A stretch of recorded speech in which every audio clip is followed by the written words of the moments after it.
नमस्कार. राधाश्रीचे बोला. शनिवार आहे.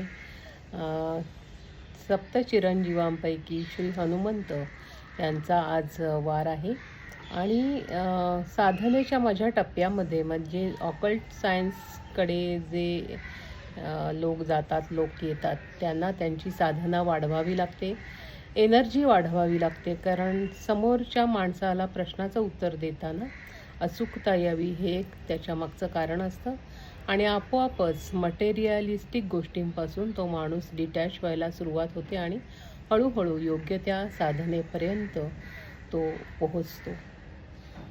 साधना ही ती गोष्ट साध्य करण्याची एक गरज आहे, माध्यम आहे असं म्हणायला हरकत नाही.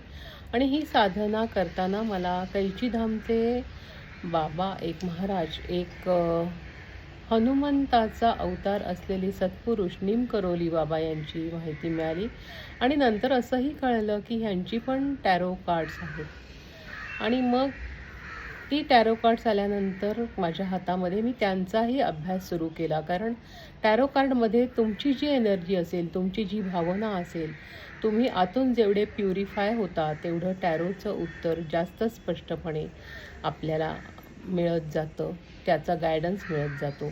तर आजच्या लॉ ऑफ अट्रॅक्शनच्या या पुढच्या माझ्या व्हिडिओमध्ये निमकरोली बाबांचा संदेश काय आहे ते पाहूया आपण त्यांच्या टॅरो कार्डच्या माध्यमातून.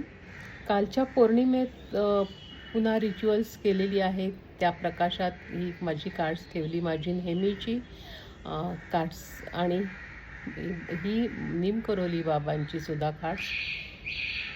आणि मग ती एनर्जी आपल्याला हळूहळू योग्य त्या प्रकारे गायडन्स द्यायला, उत्तरं द्यायला सुरुवात करते आणि ती मजा काही वेगळीच असते.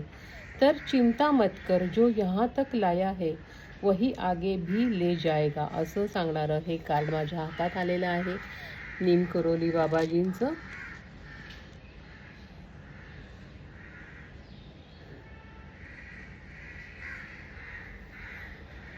असं उत्तर आहे. तर तुमचं जे काही मॅनिफेस्टेशन आहे लॉ ऑफ अट्रॅक्शनच्या तुमच्या ह्या प्रवासात, तर ज्या टप्प्यापर्यंत तुम्ही आलेले आहात तिथून तुम्ही अजून पुढे जाणार आहात. मात्र प्रयत्नात कुठलीही कमतरता नको. आपल्याला पॉझिटिव्ह राहण्यासाठी श्वासावर लक्ष देणं, थोडासा एक्झरसाईज करणं. कारण पूर्वी माणूस हा निसर्गाच्या सानिध्यात राहत होता, स्वतः कष्ट करून तो आपलं अन्न मिळवत होता. त्याच्यानंतर जग खूप बदललं आणि जसजसा वेगवेगळ्या साधनांचा म्हणजे मशिनरीचा शोध लागला, तसं माणसाचं जे शारीरिक बल आहे, शारीरिक काम करण्याची गरज आहे, घरासाठी म्हणा, मोठ्या कुटुंबासाठी म्हणा, ती हळूहळू कमी होत गेली. कुटुंब पण लहान होत गेलं आणि एनर्जीचा प्रवाह तिथेच थांबत राहिला. मग त्याच्यातून आपल्याला कधीकधी डिप्रेशन येतं किंवा जडत्व येतं. हे कमी करण्यासाठी व्यायाम आहे आणि साधना आहे. जी काही तुम्ही कराल ती कोणतीही गोष्ट ही साधना आहे. व्यायाम ही साधना आहे, नामस्मरण साधना आहे आणि श्वासावर लक्ष केंद्रित करून योग्य मॅनिफेस्टेशन करणं ही सुद्धा एक साधना आहे. तर आज निमकरोली बाबाजींचा संदेश त्यांच्या कार्डातून आलेला मी तुमच्यापुढे सांगितला. पाहत राहा माझं हे यूट्यूब चॅनेल राधाश्रीचे बोल. तुम्हाला कोणती माहिती हवी असेल, एखादं मार्गदर्शन हवं असेल तर जरूर मला कमेंट बॉक्समध्ये कळवा. धन्यवाद.